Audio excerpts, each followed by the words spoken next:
Un mot sur la famille. Au revoir Abidjan 2024, vivre Freetown 2025. La conférence internationale sur le renforcement des familles, ouverte le vendredi au Parc des Expositions, s'est achevée après 2 jours de travaux sur le thème central « Fortifier les mariages ».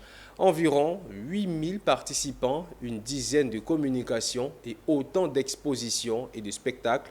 La Côte d'Ivoire fait la passe à la Sierra Leone tout en ayant le sentiment du devoir accompli, car la famille est sortie renforcée.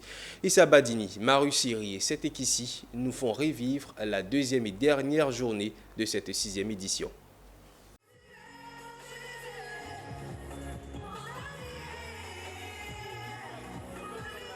Elle a démarré en fanfare avec la Centre Molidia. Elle la referme avec un autre, KS Bloom. Avant ce spectacle de clôture, les 4920 participants ont eu droit à une journée riche en communication et d'enseignement sur le renforcement des familles. La polygamie, ou du moins sa pratique comme source d'instabilité des foyers, c'est selon Serif Ousmane Madani Aïdara du Mali, conférencier du jour. Aussi que les hommes lâchent prise afin de libérer les familles, souligne la béninoise Fatima Kosoko. Quand vous êtes dans un ménage où il n'y a pas la paix, il n'y a pas la cohésion, il n'y a pas la communication, vous vous imaginez. À ce deuxième et dernier jour, c'est aussi cette table ronde autour de 2 thèmes. Trouver l'équilibre dans le mariage ou encore la famille en ces temps de toute technologie, qu'il soit d'un thème ou l'autre. Pour l'imam Sissé Guigiba de la Grande Mosquée du Plateau, il faut éviter les unions forcées. L'amour est naturel entre une personne, d'aimer l'autre, d'aimer la nature, d'aimer la création.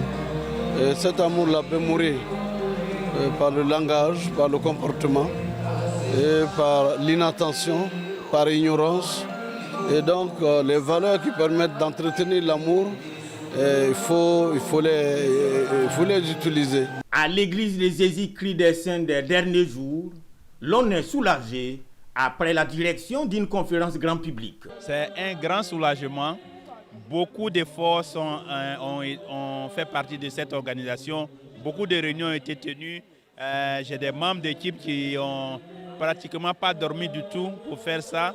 Et donc je leur suis beaucoup reconnaissant pour chacun, pour son temps qu'il a donné. Bye Bye Abidjan 2024 avec ses 7973 participants, sa dizaine de panels de communication, ses expositions et aussi ses spectacles dans un centre d'exposition qui a tenu son rang.